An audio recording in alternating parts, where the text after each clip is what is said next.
Hi there. Welcome back to our quiet corner for learning English.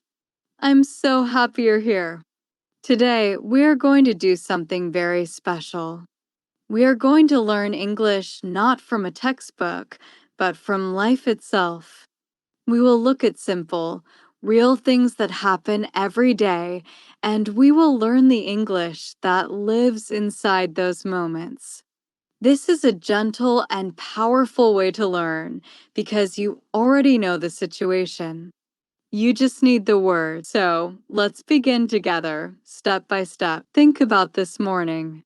Maybe you looked at your phone. You saw the time. This is a perfect real life example. You can say it is 8 o'clock or it is 8:15. The numbers are the same in so many languages. You already know them. Now you are using them in an English sentence. You looked out the window. Maybe you saw the weather. Was it sunny? You can say, the sun is shining. Was it raining? You can say, it is raining. You see? You are not learning words from a list about weather. You are simply describing your life, your moment, in English. This is how language becomes real. Now let's move through the day. You feel hungry. This is a feeling everyone knows. In English, you can say, I am hungry. Say it with me. I am hungry. Your stomach feels empty. You want food. So you go to the kitchen. You open the refrigerator. You see many things. You can talk to yourself. We have milk. We have eggs. We have apples. This simple act of naming what you see is powerful practice. It connects the English word directly to the object without translation. The red apple in your hand is an apple. The white liquid is milk. This is real life learning. Maybe you decide to make a sandwich. Think of the actions. You take the bread. You put butter on it. You cut the tomato. These little verbs, take, put, cut, are the engines of our sentences. They are simple, but they describe everything we do. As you move, try to think the word. I am taking a plate. I am putting the sandwich on the plate. I am cutting it in half. You are doing the action, and your mind is learning the word with it. This connection is very strong. It helps you remember. Later, you might go outside. You walk down the street. You see people. You see cars. You see shops. This is like a living textbook. You can create small, safe sentences in your mind. The car is red. The shop is open. The man is walking quickly. You are observing your world and describing it. This is a beautiful, silent practice that no one else can hear. You are the teacher and the student in that moment. And if you see something you don't know the word for, that's wonderful. That is a new word waiting for you.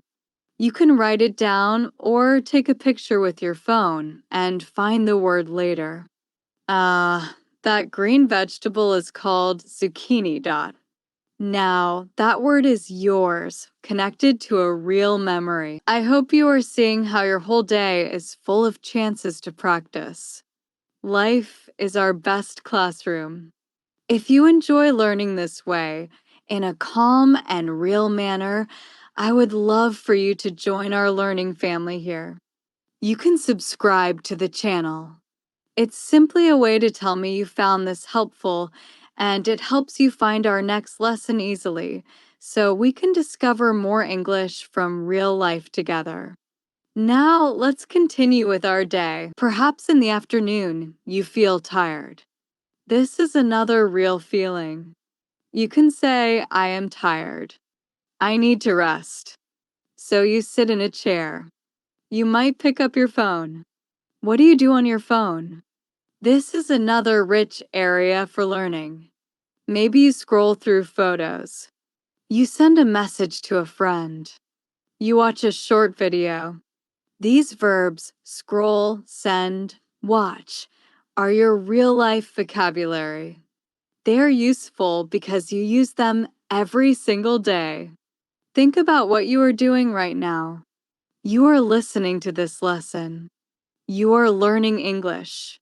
You are doing a great job. Let's talk about conversations. Real conversations often start with small talk. You meet a neighbor. A real-life example is the weather. It's a beautiful day, isn't it? That's a simple, friendly thing to say. The other person will usually agree. Yes, it is. And you have just had a tiny, successful exchange in English. Or at a shop, the cashier might say, "How are you today?" You can smile and say, "I'm well, thank you." And you. These are not just phrases from a book.